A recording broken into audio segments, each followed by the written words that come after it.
जय शनिदेव। प्रिय दर्शकों, मैं राजेश जोशी आपका ज्योतिष जागृति केवल सत्य कार्यक्रम में आज फिर से स्वागत करता हूं।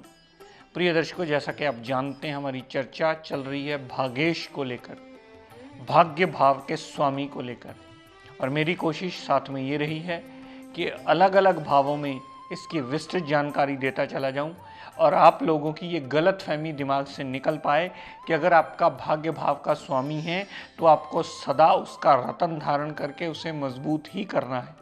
अगर वो किसी कुंडली के गलत भाव में प्लेस्ड हो जाए, अगर वो कुंडली की नीच अवस्था में कहीं पड़ा हो, नीच अपनी राशि में पड़ा हो, तो उसका लाइन ऑफ ट्रीटमेंट हमें और अडॉप्ट करना पड़ता है।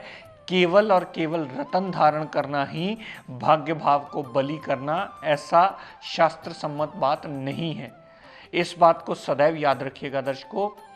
भाग्य भाव का स्वामी अगर कुंडली में अच्छी जगह प्लेस्ड हो, अच्छे अंश लेकर के पड़ा हो, तो आपकी कुंडली का बेड़ा पार लगाने में, आपके जीवन में आपको हर कष्ट से निकालने में सहायक सिद्ध होता है। लेकिन अगर वही भाग्य भाव का स्वामी कहीं गलत जगह प्लेस्ड हो जाए, कहीं इल प्लेस्ड होकर के नीच अवस्था में, अस्त अवस्था में आ जाए, तो वो आपका जीवन यापन दूभर करने में, आपके जीवन यापन की मुश्किलों में कई गुना बढ़ोतरी करने में बहुत बड़ा मेजर रोल प्ले करता है। प्रिय दर्शकों, कल हमने कर्क लगन की कुंडली में बृहस्पति देव जो नवमेश हैं, भाग्य के स्वामी, उसकी बात की थी पहले 4 भावों में। आज अपनी इसी श्रृंखला को आगे कंटिन्यू करता हुआ बात करता हूँ बृहस्पति देवता कर्क लगन की कुंडली में अगर पंचम भाव में प्लेस्ड हो, पंचम भाव में प्लेस्ड हो, त्रिकोण का स्वामी त्रिकोण में आ गया, प्रिय दर्शकों, सदैव शुभ फलकारी होगा, बहुत ज़्यादा अच्छा राजयोग दे देगा, पुत्र प्राप्ति का योग देगा, माइंड को बहुत ज़्यादा सात्विक करेगा, जातक धर्म को मानने वाला होगा और अनसर्टेन गेन्स होंगे, लव रोमांस में कामयाबी होगी, जातक का माइंड, मेमोरी, विल पावर बहुत ज़्यादा स्ट्रांग होगी। सारे पंचम भाव संबंधी आपको लाभ देता मिलेगा। यहाँ से बृहस्पति देव ने जितनी दृष्टि जो नवम भाव पर डाली, तो पिता की केयर करने वाला होगा, पिता की मानने वाला होगा, पिता के साथ जुड़ा हुआ होगा, बहुत ज़्यादा अटैचमेंट होगी उसकी पिता के साथ, विदेश यात्रा करने वाला होगा, धर्म को मानने वाला होगा। यहाँ से जितनी दृष्टि बृहस्पति देव ने 11वें भाव पर डाली, तो बड़े भाई बहन की सपोर्ट मिलेगी, धन का आगमन कहीं ना कहीं से होता रहेगा। जातक की इच्छा पूर्ति करने में ये बृहस्पति देव सबसे बड़ा मेजर रोल प्ले करेगा। और छोटी मोटी हेल्थ प्रॉब्लम होगी तो बृहस्पति की दशांतरा में चली अवश्य जाएंगी। यहाँ से बृहस्पति देव ने जितनी दृष्टि लगन पर डाली, तो पर्सनैलिटी के लिए अच्छा, एक सूझवान और एक ज्ञानवान पर्सनैलिटी बन के सामने आती है। लेकिन प्रिय दर्शकों, एक बात मैं हमेशा आपको याद करवाता आया हूँ और मैं बार बार ये रिपीट करता हूँ, कहीं मैं किसी एपिसोड में भूल जाऊँ तो स्वयं भी याद रखेगा कि ग्रह का विवेचन करते समय उसका डिग्री वाइज बलाबल अवश्य देखिएगा। जितनी क्षमता उसमें डिग्री वाइज होगी, जितना बलाबल वो रिजल्ट देने में बनेगा डिग्री वाइज, उतने प्रतिशत ही आपको अच्छा रिजल्ट देने में वो ग्रह बाध्य हो जाता है। मैं यहाँ पंचम भाव के एडवांटेजेस आपको गिना रहा हूँ, नवम भाव के 11वें और लगन के एडवांटेज बता रहा हूँ, लेकिन हो सकता है आपका बृहस्पति ही 0 डिग्री पड़ा हो सकता है आपका बृहस्पति अस्त अवस्था में पड़ा हो, 29 डिग्री पड़ा होगा, तो वो रिजल्ट नहीं देगा। मेरे कहने का तात्पर्य सिर्फ इतना कि ग्रह की क्षमता देखने के बाद ही इस नतीजे पर पहुंचिएगा कि वो कितने प्रतिशत पॉजिटिव रिजल्ट देने में आपको बाध्य हुआ। दर्शकों, अगर यही बृहस्पति देव 6ठे भाव में पड़ा हो, ओन साइन का, अपनी मूल त्रिकोण राशि में और कुंडली के त्रिक भाव में 6ठे भाव में पड़ा हुआ बृहस्पति देवता आपको अगर विपरीत राजयोग की कंडीशन में ना आया तो सदैव कष्टकारी होगा। रोग, ऋण, कर्जा, दुर्घटना, मुकदमा, कोर्ट केस, लिटिगेशन, सारी चीज़ों की प्रॉब्लम में फंसा करके आपका जीवन यापन मुश्किलों से भरता ही मिलेगा। आपके लिए नित्य नवी ये बृहस्पति की दशांतरा प्रॉब्लम देती ही मिलेगी। यहाँ से बृहस्पति देव ने जितनी दृष्टि कामकाज पर डाली, तो कामकाज संबंधी भी डिसएडवांटेज, कामकाज में ऑब्स्टेकल्स, कामकाज चलते चलते रुकना, कामकाज में बहुत ज़्यादा सपोर्टिव पिलर ना होना, कामकाज में एडिशन होना, तो उसके बाद भी नुकसान होना। यहाँ से बृहस्पति देव ने जितनी दृष्टि 12वें भाव पर डाली, तो फजूल के व्यय होना, विदेश यात्रा होना, अस्पताल के खर्चे होना, जेल यात्रा तक भी करवा देता है ये बृहस्पति देव। यहाँ से जितनी दृष्टि दूसरे भाव पर डाली। धन का अभाव बना रहना, परिवार पूर्ण साथ नहीं देने वाला होगा और सामने वाला उसकी वाणी सुनना पसंद ही नहीं करता। उसके मुंह से ऐसी बातें निकल जाती हैं जो सामने वाला सुनना कभी पसंद नहीं करता। तो छठे भाव में आया हुआ बृहस्पति टोटली नेगेटिव रिजल्ट देता है। छठे भाव संबंधी भी अशुभता के रिजल्ट, दशम भाव संबंधी भी अशुभता के रिजल्ट, 12वें भाव संबंधी भी अशुभता के रिजल्ट और दूसरे भाव पर भी अशुभता के रिजल्ट ही देता है अगर वो विपरीत राजयोग की स्थिति में ना आए तो। और यहाँ आपने वही पुरानी गलती कर दी कि आपका तो भाग्य भाव का स्वामी है, ये कमज़ोर हुआ है, इसका रतन धारण करके इसे इम्प्रूव कीजिएगा। अगर छठे भाव में वो विपरीत राजयोग की स्थिति में ना आया होगा तो वहाँ पर सिर्फ आप बृहस्पति देव का पाठ पूजन कीजिए, बृहस्पति देव का नमन कीजिए, बृहस्पति देवता का आरती पूजन कीजिए, अपने गुरुजनों का आशीर्वाद लीजिए। तो इससे बृहस्पति देवता का व्रत करके, इन सब चीज़ों को करके ही आप बृहस्पति देवता की कृपा के पात्र बनेंगे और वो छठे भाव के संबंधी सारे अशुभता के रिजल्ट्स में कमी लाएगा और आपका जीवन यापन में वही बृहस्पति की दशांतरा आपका जीवन यापन जीने लायक बनाएगी। तो कहने का तात्पर्य प्रिय दर्शकों सिर्फ इतना, ये देख करके वो नवम भाव का स्वामी है और आपका भाग्य भाव का स्वामी है, रतन धारण कदापि मत कीजिएगा। उससे पहले ये अवश्य देखिएगा कि उसकी प्लेसमेंट कहाँ है। और अगर छठे भाव में आपका बृहस्पति पड़ा हुआ, आपने बृहस्पति देव का रतन पहना, तो आप स्वयं देख सकते हैं आपको चौतरफा कष्ट देते ही मिलेंगे ये बृहस्पति देवता। दर्शकों आगे बात करते हैं।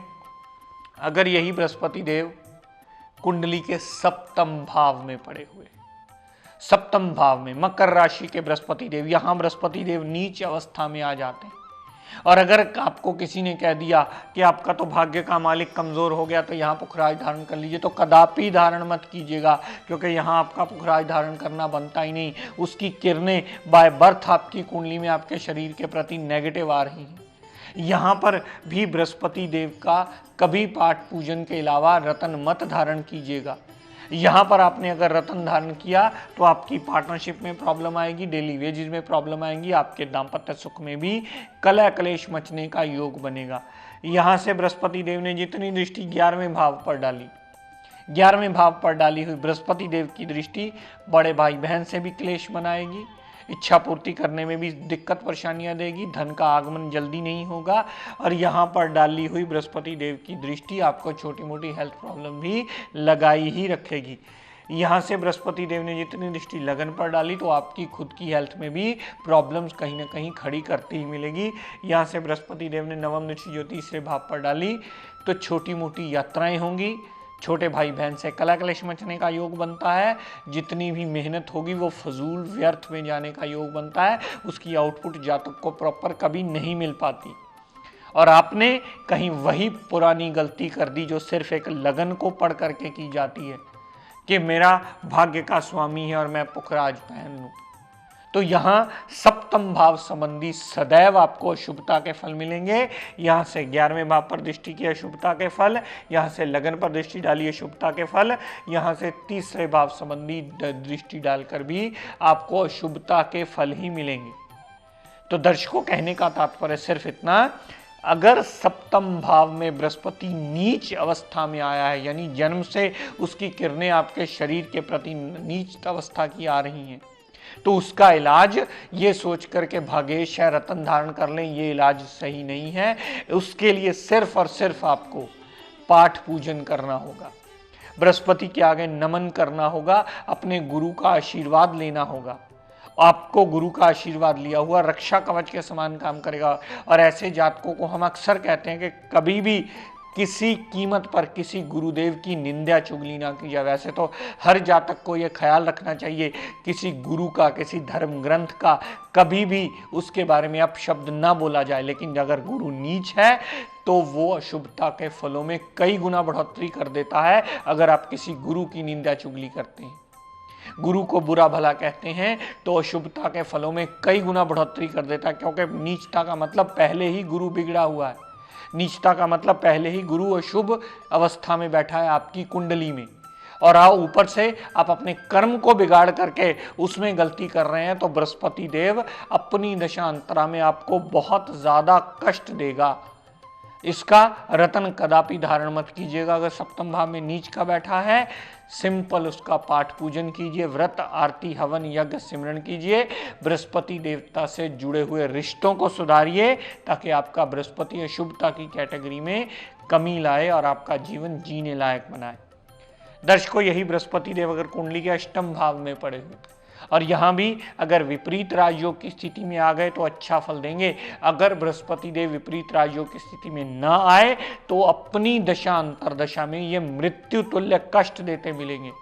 और जहाँ तक को ये समझ में नहीं आ रहा होता, सर हमने तो ये सुना था कि बृहस्पति ऑर्बिट का सबसे अच्छा प्लेनेट है, लेकिन जब से इसकी दशा अंतरदशा चली है मैं जिंदगी में सबसे ज्यादा परेशानियां झेल रहा हूं।